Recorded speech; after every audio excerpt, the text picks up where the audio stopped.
ükskõik, millest me räägime või kellest me räägime, mis või kes elab, siis ei saa me mööda vaadata kasvamisest küpsuse suunas. Muidugi siin meie mõtlemised võivad nüüd erineda, et kas elus kõik, mis elab, kas nad kasvavad selle küpsemise suunas kuni lõpuni või on üks selline murdekoht, et on küpseb ja siis edasi hakkab võib-olla selline mädanemise ja kuivamise ja mandumise protsess. Aga isegi kui me oleme selles kuivamise ja hääbumise protsessis, siis selleks ajaks peaksime me olema väga palju kogenud küpsust ja kogunud küpsust, mida me siis saame oma elus ka sellel hääbumise ajastul rakendada. Tänapäeval on populaarsed ühele generatsioonile suunatud kogudused. Eestis on ka mitmeid kogudusi, kes nimetavad ennast noorte kogudused, kuigi ilmselge, et aja jooksul nad on varsti noorte perede kogudused ja siis mõne aja jooksul, kui kogudused püsivad, siis on juba mitu generatsiooni. Aga nende noorte kogudustega on see häda. Nende positiivne pool on see, seal on palju innukust, seal on palju tegutsemist, tahtmist ja aktiivsust, aga puudu on kogemusest, sellest samast, mis tuleb läbi küpsemise. Et energiat on, entusiasmi on, aga kogemust jääb puudu. Ja nii tuleb üsna sageli kõik jalgrattad ise leiutada, sest puuduvad kogenud eesminejad, kes ütlevad, et teate, et kui meie noored olime, siis me tegime ka niimoodi ja me jõudsime sinna. Me võime öelda, kuhu te välja jõuate või me teame, kus te olete. Me teame, mis on tulemused. Vana aja peremudel, kus elasid koos mitu põlvkonda, on samamoodi midagi loomulikku ja paljud tänapäeva probleemid on seotud sellega, et puudub kontakt erinevate generatsioonide vahel, sest seal oli see akumuleeritud tarkus, kogemus läbi küpsuse, mis oli siis vanaemade, vanaisade või veel vanaemade ja vanaisade generatsioonis, mida siis järgmised põlvkonnad said tarkusena oma elus rakendada. Küpsus. Meie koguduse keskmine vanus on küllalt kõrge ja loomulikult on ju oluline, et koguduses on, kui rääkida kogudusest, mis vaatab perspektiiviga ettepoole, on oluline, et on noortetöö ja lastetöö, sest kust tulevad muidu need järgmised põlvkonnad. Aga samas ei saa iialgi ala kuidagi vääristada või ei tohiks alahinnata küpsuse väge. Seda, mis on tulnud aja jooksul, elukogemuse väärtus. Aga täna ma ei taha rääkida vanadusest. Täna ei taha ma üldse keskenduda füüsilisele küpsusele, kuigi loomulikult ma toon paralleele sellega ja seoseid, aga täna ma tahan rääkida vaimulikust kasvust, vaimulikust küpsusest või siis vaimulikust täiskasvanulikkusest. Cambridge'i sõnaraamat ütleb, et küpsus, maturity, on mentaalselt või füüsiliselt täiskasvanulik käitumine. Mentaalselt või füüsiliselt täiskasvanulik käitumine. Ilmselgelt peab sinna eelnema siis ka täiskasvanulik mõtlemine, täiskasvanulikud hoiakud. Aga kas pole huvitav sõna? Täiskasvanu. Täiskasvanu. Mingi mõõt ollakse nagu täiskasvanu, kui me kuskile joone tõmbame, et me kasvame, nüüd me oleme täiskasvanud. Vahel, kui noored saavad 18-aastaseks, siis öeldakse, et nad on nüüd täiskasvanud. Küpsemad meist ütlevad, et nad on täisealised, aga väga harva täiskasvanud. Ehk need ei ole sünonüümid. Me võime jõuda füüsiliselt mingisuguse mõõdikuni, et nüüd me oleme täisealised, 18. Aga see sisemised protsessid on veel järele jõudmas, millal me saame öelda, et me oleme täiskasvanud, mil me oleme küpsed. Mõni inimene tundub, et ei saa kunagi sisemise inimese poolest kuidagi täiskasvanuks, mõni 50 või vahel 60 aastanegi mõtleb ja käitub nagu 18-aastane ja nooremgi. Vahel ikka naised armastavad meestele ütelda seda, et see on nagu poisike või sa ei kasva kunagi suureks. Midagi on küpsemise teekonnal katki läinud või midagi on kuskil pooleli jäänud. Aga miks me räägime vaimulikust küpsusest ja täiskasvanulikkusest? Sellepärast, et Piibel räägib sellest. Efesose kirjas 4. peatükis kirjutab Paulus, tema on see, ehk siis Jumal, kes on pannud mõned apostliks, mõned prohveteks, mõned evangelistideks, mõned karjaseks ja õpetajaks, et pühi inimesi valmistada abistamistööle Kristuse ihu ülesehitamiseks. Kuni meie kõik jõuame usu ja Jumalapoja tundmise ühtsusesse, saades täismeheks Kristuse täisea mõõtu mööda, et me ei oleks enam väetid lapsed, keda pillutab ja kõigutab iga õpetuse tuul, et inimliku pettemänguga eksitusse kavaldada, vaid et me tõtt rääkides armastuses kasvaksime kõigiti selle sisse, kes on pea, Kristus.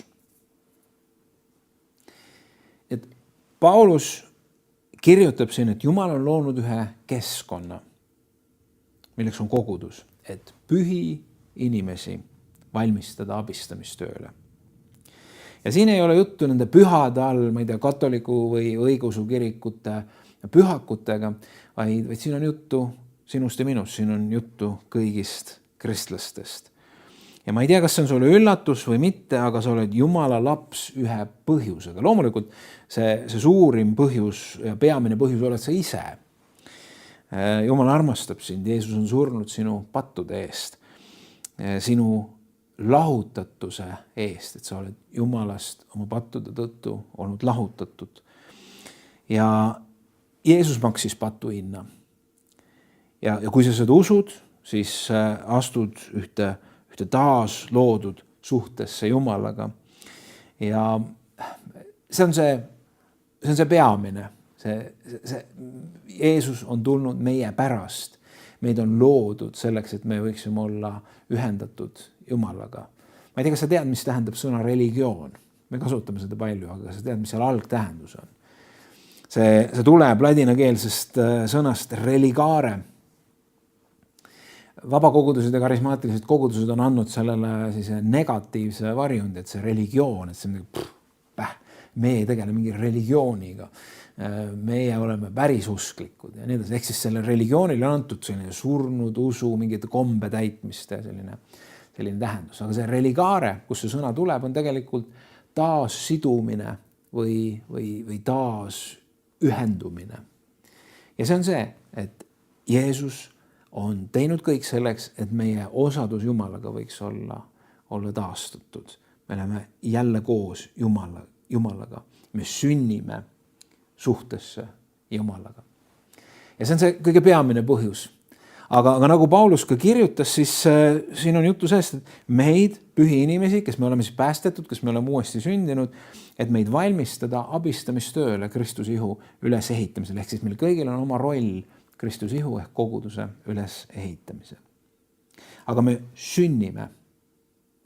See on taas sünd, uuesti sünd, ülevalt sünd. Mis juhtub pärast sündi?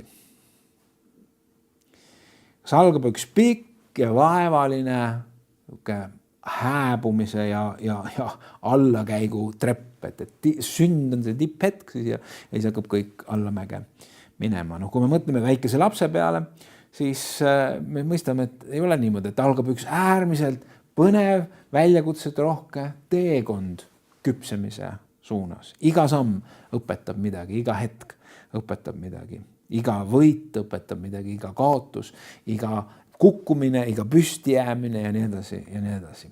algab teekond küpsuse poole või täiskasvanuks olemise poole. Ja iga väike laps vajab keskkonda. Ja selleks on tema perekond. Mõne aja pärast lisandub sinna lasteaed ja kool ja sõprade keskkond ja nii edasi. Ja kõige selle sees laps kasvab, areneb, küpseb. Ja suur osa meie tervest kasvamisest ja küpsemisest sünnib läbi sotsiaalsete suhete. On väga palju uuringuid selle kohta, kuidas need sotsiaalsed suhted mõjutavad meie arengut ja järjest ja järjest leitakse kinnitust, kui olulised on terved sotsiaalsed suhted. Ja mida tähendab see, kui lapse arengule, kui need suhted ei ole terved või kui väga baassuhted ja olulised suhted üldse on lapse elus puudunud.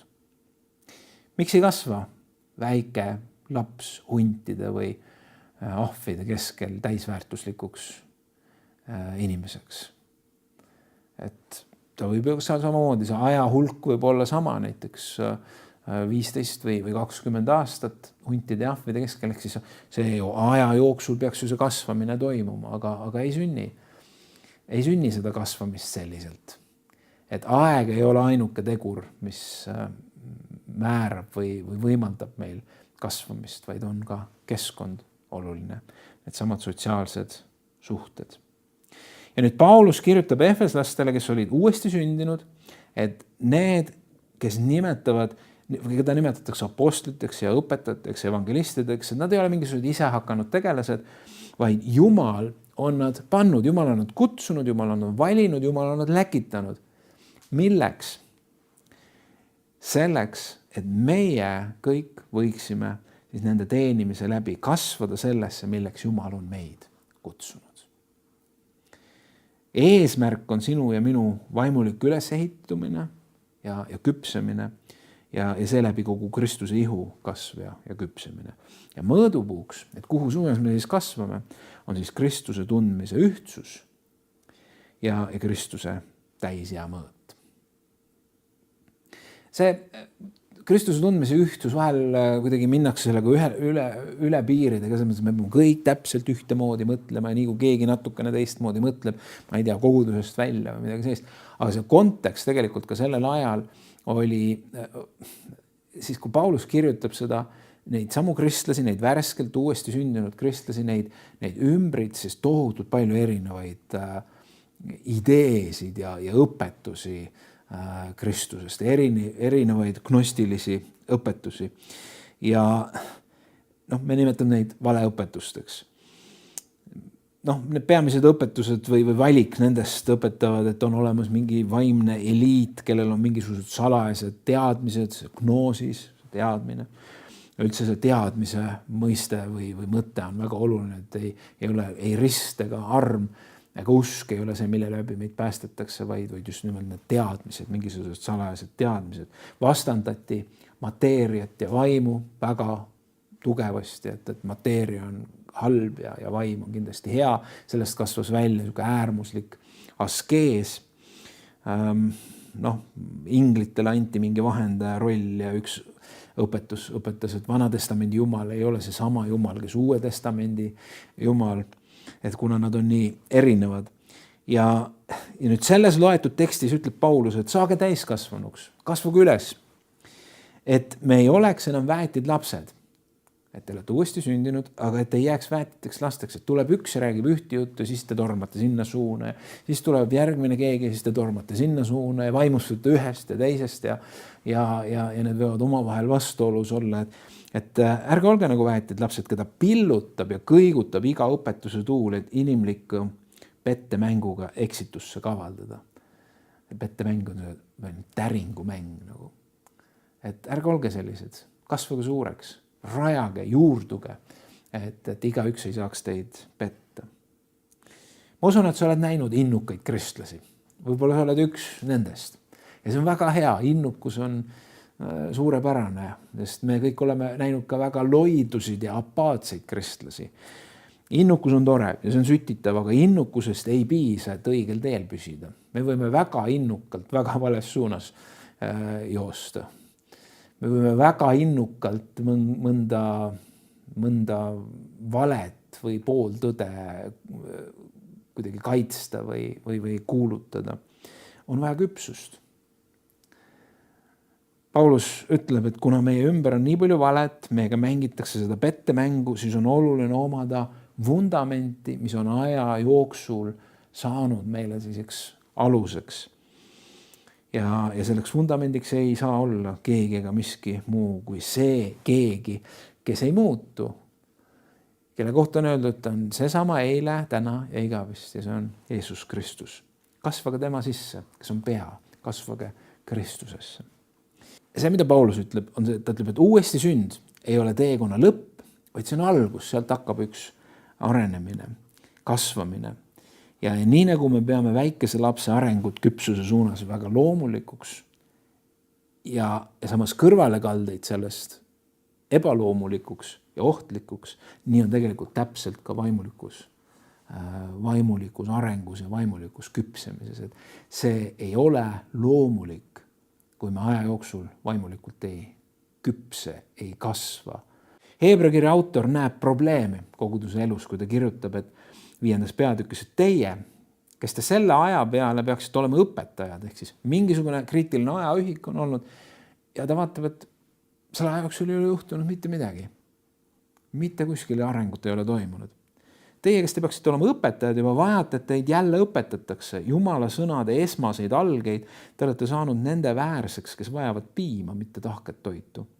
Igaüks, kes toitub piimast, on veel vilumata õiguse sõnas, sest on alles väeti laps. Tahke toit on aga täisealiste jaoks, kelle meeled on kogemuste varal harjunud eristama head ja kurja. No, olles vanavanem, siis ma tean, kuidas lapsed armastavad neid paki smoothiesi ja paki vedelaid toite. Ja lapsevanemal on ka mugav, et võtad kuskil reisi peale ja siis läheb kõht tühjaks, pigistad sealt natuke. Aga see oleks päris kummaline ja imelik, kui me täiskasvanud meie menüü oleks selline tuubi sees mingisugune vedelollus. Heebrea kirja autor viitab siin, et üks aeg on möödunud ja aeg ja toimunud progress ei ole üldse omavahel kuidagi korrelatsioonis või seoses. Või nad on, selle aja jooksul oleks loogiline, et oleks mingisugune areng pidanud toimuma, aga seda ei ole. Ja just nii me mõõdame ka füüsiliselt lapse arengut, et juba 3-aastane, aga näika ei räägi. Või juba 5-aastane, aga ikka saab rinda. Või ma ei tea, juba 4-ne, aga vaata ikka mähkmed jalas ja nii edasi. Midagi on kusagil otse kui viltu läinud. Ja siin on pilt kristlastest, kes on jäänud kinni millessegi. Ja kui me seda teksti loeme, siis me näeme, et see midagi on mugavus. Et siis on ju mugav seda piima tarbida. On ju mugav, kui ei ole väljakutseid. On ju mugav, kui ei ole ebamugav. Aga arenemise juurde käib ka ebamugavus. Aga selle juurde ma tulen ka natukene hiljem, et mis on need arenemise ja kasvamise takistused. Aga kõigepealt ma tahaks tuua mõned punktid, mis iseloomustavad vaimulikku küpsust. Esimene punkt, korrektne ja terve Jumala pilt ja minapilt. Ja see korrektsus ja terve olemine, see ei tule kuskilt inimlikust allikast. Et vaatame, mida see ajaleht kirjutab või see raamat kirjutab, vaid see tuleb Jumala sõnast. Mida Jumal räägib Jumalast, mida Jumal räägib meist. Ebaküps pilt Jumalast võib olla väga erinevalt ebaküps. See on ju see, kui me pimedad elevanti kombivad, et see on väga ebaküps hinnata elevanti selle järgi, kui me oleme saanud tal londist kinni, et elevant on nagu madu või oleme ta külge puudutanud, elevant on nagu sein või midagi sellist. See ei ole küps. See on mingi poolik arusaam või pilt. Ja meie jaoks võib-olla vahel Jumal, kui me väga noored oleme, noored kristlased, siis meil on tõotused, Jumala tõotused on meil ja siis võib Jumal muutuda meil selliseks jõuluvanaks või jooksupoisiks, et mul on seda vaja, Jumal seda tõotanud, kas olgu olla ja võimalikult kiiresti. Vahel võib Jumal olla selline familiaarselt omasugune, selline oma poiss. Teinekord jälle selline jõhker despoot, kelle poole ei julge pilkugi tõsta, rääkimata millegi küsimisest. Mõne jaoks Jumal võib olla kauge ja hoolimatu ja neid variante on väga palju, millised võivad meie väärad Jumala pildid olla. Ja sageli on see pilt Jumalast seotud sellega, mida me tunneme või kust me oleme läbi minemas. Ehk siis me läheme kuskilt raskest kohast orust läbi, tundub, et Jumal ei kannagi meile kandiku peal kõiki vastuseid ette, Jumal on hoolimatu. Ja teinekord jälle mingis väga meeldivas olukorras olles, siis et meil loome Jumalast pildi, et Jumal peabki olema see, kes meile kogu aeg siis loob sellist meeldivat olemasolu, et meil ei tohiks raskusi olla ja nii edasi. Ja nii edasi. Aja jooksul saades kogenumaks Jumala usaldamisel ei kõiguta meie usku ja suhtumist Jumalasse meie tunded või meie hetke olukorrad, vaid see rajaneb ühel mingil pikemal perspektiivil ja kogemusel ja usul ka, ja sellel ka, mida me oleme Jumala sõnast lugenud Jumala kohta. Ansamblil Mercy Me on väga ilusa tekstiga laul Even If, ehk siis isegi siis kui, ja seal on loetelu erinevatest asjadest, isegi siis kui on niimoodi. Ja see ei ole nüüd laulu tekst, aga see põhimõte on see, et isegi kui taevas on pilves, siis ma ei kahtle, et päike on pilve taga, seepärast, et mul on üks püsiv kogemuslik fundament elus. Ja see on küpsus. 3-aastasele või veel nooremale, tal on keeruline seda võtta nii loomulikuna, et taevas on pilves, kus see päike, siis päikest ei ole ju. Aga kogenum ja küpsem mõistab seda, et päike ei ole kuhugi kadunud, vaid ta on lihtsalt pilve taga. Ja sama mina pildiga, et küps inimene märkab oma mõtteid, mõistab oma tundeid ja suudab neid nii kirjeldada kui ka juhtida. Et see on eneseteadlikkus, mis tuleneb just ka tervest Jumala teadlikkusest. Et kui meie Jumala teadlikkus ja Jumala pilt on paigast ära, siis sagel on ka meie mina pilt paigast ära. Mina ei ole minu õnnestumised või ebaõnnestumised. Mina ei ole minu minevik. Mina ei ole minu hetke emotsioon. Ma ei ole, mida minu kohta on öelnud keegi. Ma olen see, kelleks Jumal on mind loonud. Ma olen armastatud, ma olen väärtuslik, jah, ma olen puudulik, aga ma olen aksepteeritud. Mul on tähendus ja kõige selle sees ma olen õppimisvõimeline. Ja ma olen ühes protsessis. See on selline terve mina pilt. Ma võin ennast armastada, sest Jumal armastab mind. Ja seeläbi, kui ma olen võimeline ise ennast armastama, olen ma võimeline armastama ka teisi inimesi. Nii et korrektne Jumala pilt ja mina pilt on üks küpsuse tunnus. Teine on võime taluda pinget ja vastu või tagasilööke. Sageli öeldakse, et kui sa tahad kellegagi abielluda või sa plaanid mingisuguseid pikemaid või püsivamaid mingeid projekte kellegi inimesega koos läbi viia, asuta ühele teekonnale, siis mine enne, kui sa mingid otsuseid teed, mine taga koos matkale, soovitavalt ekstreemmatkale, kus on olukorrad, kus meie füüsiline pannakse proovile, kus meie vaimne pannakse proovile, kus on ebamugavust, kus on hirmu ja kus on väljakutseid, sest sellisel päikeselisel rannal liival lesides suudame me kõik küllaltki meeldivad inimesed olla. Aga sellistes olukordades, kus pannakse meid nagu sidrunid pigistatakse, siis ju tuleb tegelikult välja, mis meis on. Me isegi vahel üllatume. Et sellepärast on oluline ka mitte põgeneda sellist olukordadest ja vahel lausa lasta ennast panna sellistesse olukordadesse. Me saame ise ka enda kohta targemaks. Kuidas on meie pingetaluvusega? Kuidas on sellega, kui me ei meeldi kellelegi? Kui keegi mind taga kiusab, kui keegi meid laimab, kui ma ei suuda saavutada seda, mida ma olen tahtnud. Jeesus ütles, anna neile andeks, sest nad ei tea, mida nad teevad enda hukkajatele. Seda ei saa teha ebaküps inimene. Seal peab olema üks küpsus. Ma lisaksin selle punkti alla ka võimekuse vastu võtta seda, kui asjad ei lähe nii, nagu meie oleme plaaninud, kui palved ei saagi nipsti vastatud ja sellisel kujul, nagu mina täpselt olen tahtnud. 3-aastane hakkab jalgu trampima. Mõni hakkab karjuma ja hüsteeritsema. Ma tahan, ma pean just nüüd saama.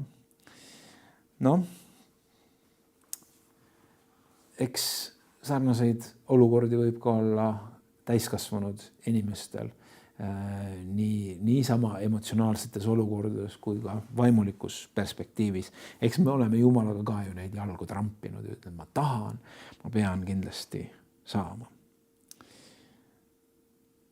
Küllap on neidki tundeid olnud, et saadaks kogu selle usu ja Jumala asja kuu peale, sellepärast et mul pole ju kasu sellest midagi, kui Jumal minu palvetele ei vasta nii, nagu mina seda tahan. Aga läbi kannatuste, läbikatsumiste, läbi ootamiste kasvame me. Kui sa loed Jumala sõna, siis need on need peamised kasvamiskohad, testimiskohad meie Jumala meeste ja naiste eludes. Lihas kasvab mitte diivani peal vedeledes, vaid ikka, kui talle koormust anda. Et see on nii füüsiline kui vaimne reaalsus.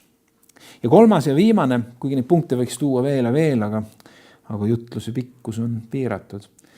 Ja 3. punkt, mis iseloomustab küpsust, on valmidus vastutust võtta. See on noorte meeste testimise või tõehetk. Tänapäeval üsna sageli ollakse ju, noored on valmis mida iganes omavahel tegema, küll suhteid looma, küll voodisse minema, lõputsema ja kõike muud, aga siis, kui on ühel hetkel vaja vastutus võtta, siis paljud ei ole valmis. Ma ei ole valmis selleks ja siis põgenetakse. Lapsemeelne kristlus leiab sageli enda ümber hulka inimesi ja ka vaimsest maailmast tegelasi, keda siis süüdistada oma probleemides, oma ka vastutuse kohtades, et kelle peale siis vastutust veeretada. Et saatan on süüdi või pastor on süüdi või kuri kaaskristlane on süüdi või naaber on süüdi, vanemad on süüdi, geenid on süüdi, riik ja valitsus on süüdi, aeg, kus me elame, on süüdi.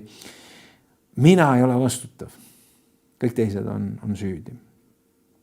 Valmidus võtta vastutus oma tegude eest, ka oma läbikukkumiste eest, ka oma ebaõnnestumiste või ka oma kurjuse või rumaluse eest. See on märk küpsusest. Valmidus vastutama tegude eest ja võtta vastutus oma peres, tööl, koguduses. Öelda, et see on minu roll, see on minu osa. Ma võtan vastutuse. See on ka osa elu veidi laiemalt nägemisest kui vaid minu vajadused. Ehk siis see on küpsuse märk, kui me natuke kaugemale kui oma nina näeme, et taas jälle võtta väikest last, siis tema empaatiavõime ei ole kohe välja arenenud, see tuleb alles hiljem. Ta ei ole võimeline oma õe või oma vanema vajaduste eest nii palju mõtlema või nende eest seisma, kui ikka selle minu vajaduse. Mina tahan saada, minul on seda vaja. See oli minule mõeldud. Et empaatia tuleb veidi hiljem. Kui me avastame endid väga enesekesksetena, kui me küsime kogu aeg neid küsimusi ka koguduse kontekstis näiteks, et mida mina saan või kas ikka minul on hea, siis see on ka selline mõtlemise koht ja endale peeglisse vaatamise koht, et kuidas meie küpsusega lood on. Kuidas see kõik meie elus toimub? See vaimulik küpsemine. No nii nagu füüsiline küpsemine ja areng ei toimu see kuidagi ühe hetkega, mida me väga tahaks. Meile meeldiks ju see, et kui me tahaks kohe valmis saada. Et üks suur vaimulik kogemus, on see konverents või keegi paneb käed peale ja küps, täiesti küps ja valmis. Et midagi nagu ei peagi tegema, aga tegelik reaalsus on see, et need võivad olla toredad hetked, need võivad olla vajalikud hetked, inspireerivad hetked, läbimurde hetked, aga tegelik muutus ja küpsemine toimub meie igapäevaelus suhteliselt rutiinselt oma harjumuspäraseid asju tehes. See on nii füüsiliselt kui vaimulikult. Sa ei füüsiliselt ka ei ole ju hopsti korraga on suured musklid või hopsti olen pool meetrit pikem. Me teeme oma igapäevasid tegevusi ja see lihtsalt selle käigus sünnib ja juhtub.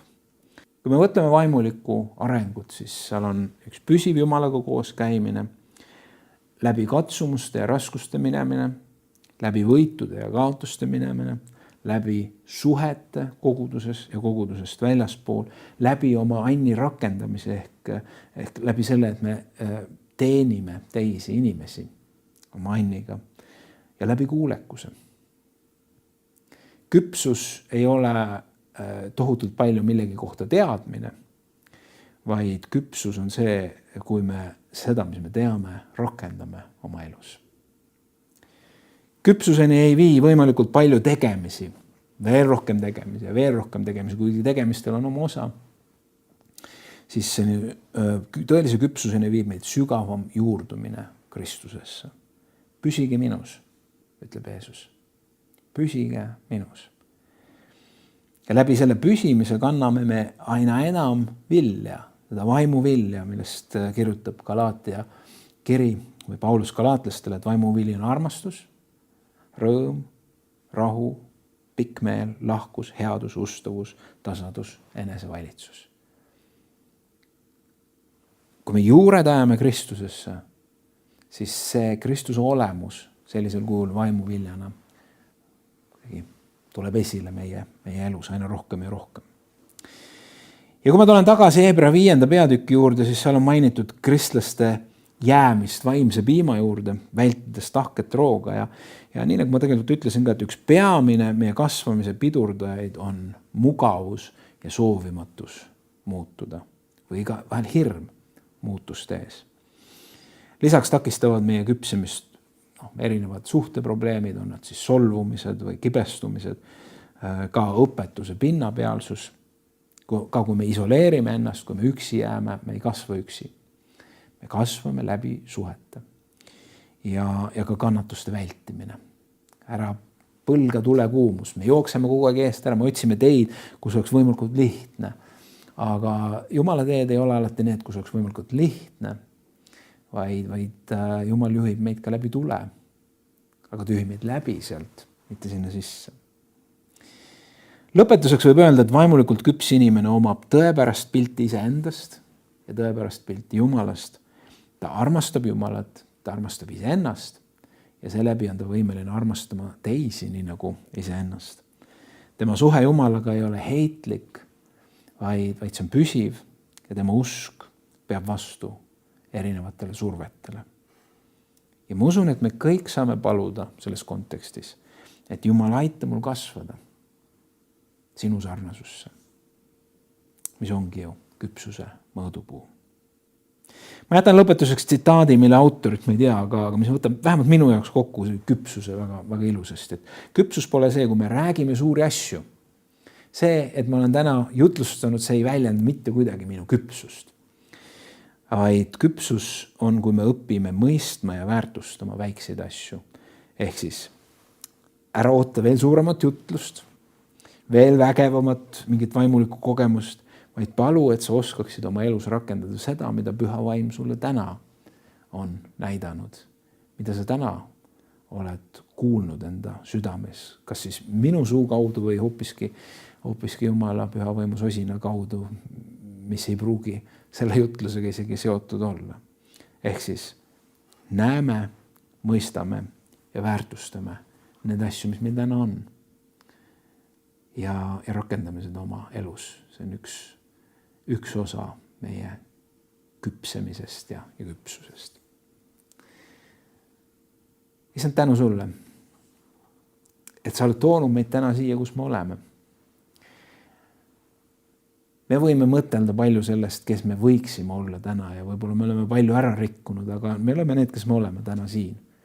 Ja sa ütled täna, et ma tahan täna sind edasi juhatada, ma tahan täna sind kasvatada, ma tahan täna sind kutsuda enda lähedusse, et sa veel enam juurduksid minusse, et minu viljad võiksid sinust kasvada.